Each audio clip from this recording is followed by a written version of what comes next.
ఫిబ్రవరి 1న జరిగిన ఎన్కౌంటర్ ఏదైతే ఉన్నదో అది బూటకమని ఐఎఫ్టీ శ్రామిక స్పందన స్పష్టం చేస్తూ ఉన్నది.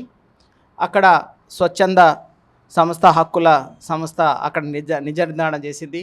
అది బూటకపు ఎన్కౌంటర్ అని, అక్కడ మావోయిస్టులు ఎవరు లేరని, తెల్లవారుజామున దాడి చేసి ఇళ్లలో జొరబడి పసిపిల్లలను వృద్ధులను కూడా చూడకుండా దొరికిన వాళ్ళని దొరికినట్లుగా పట్టుకెళ్ళి తీసుకుపోయి పోలీస్ క్యాంపుల్లో పెట్టి 8 మందిని బూటకపు ఎన్కౌంటర్లో కాల్చి చంపారనే విషయాన్ని స్పష్టం చేసింది.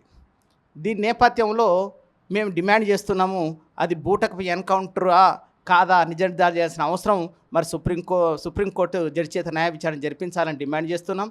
అదేవిధంగా వెంటనే అక్కడ పోలీస్ క్యాంపులు ఎత్తేయాలని, ఆపరేషన్ కగార్ పేరుతో జరుగుతున్న మానవ హనాన్ని వెంటనే నివారించాలని, దీనికి వ్యతిరేకంగా మేధావులు బుద్ధిజీవులు గళమెత్తాలని, దీన్ని తీవ్రంగా ఖండించాలని, అదేవిధంగా ఆపరేషన్ కగార్కు వ్యతిరేకంగా జరిగే పోరాటాల్లో భాగస్వాములు కావాలని ఈ సందర్భంగా గుర్తు చేస్తున్నాం. Thank you very much.